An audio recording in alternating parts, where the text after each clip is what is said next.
1200 பாடல்கள். மெல்லிசை மன்னனின் அசுர சாதனை. தான் செய்த சாதனைகளை நினைவில் கூட வைத்துக் கொள்ளாமல் இந்த உலகை விட்டு மறைந்திருக்கிறார் மெல்லிசை மன்னன் MS விஸ்வநாதன்.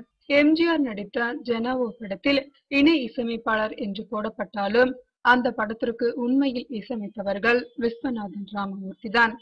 மறைந்த தனது குரு CR சுப்பராமையா கௌரவிக்க இணை இசையமைப்பாளர் என்று தன் பெயரை போட்டுக் கொண்டாராம். MSV விஸ்வநாதனும் ராமமூர்த்தியும் இணைந்து 100க்கும் மேற்பட்ட படங்களில் இசையமைத்துள்ளனர். ஆனால் எத்தனை படம் என்பதை துல்லியமாக பதிவு செய்து வைக்கவில்லை.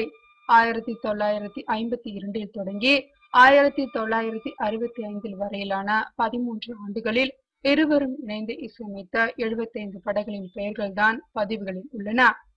எம்ஜிஆரின் 1000ல் ஒருவன் படத்தில் பிரிந்த இருவரும் மீண்டும் 1995 சத்யராஜ் நடித்த எங்கிருந்தோ வந்தான் படத்தில் தான் இணைந்தார்கள். ஆனால் எதிர்பார்த்த வெற்றி அவர்களுக்கு கிடைக்கவில்லை.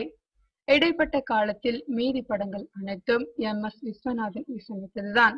இவற்றில் தமிழ் தவிர 115 மலையாளம் மற்றும் தெலுங்கு படங்களும் அடங்கும். MSVயின் இசை பயணத்திற்கு வயது 65. நீண்ட நெடிய ஆண்டுகள். இந்த பயணத்தில் அவர் இசையமைப்பதை பாடுவதை மட்டுமே சிரத்தையாக மேற்கொண்டாரே தவிர அவற்றை பதிவாக ஆவணப்படுத்துவதில் கவனம் செலுத்தவே இல்லை. ஊடகம் வளர்ந்து விரிந்த பின்னாளில் அவரது ரசிகர்கள் தான் இதை பதிவு செய்தனர். தனது இந்த சாதனையை அவர் எந்த மேடையிலும் காட்டிக் கொண்டது கூட இல்லை.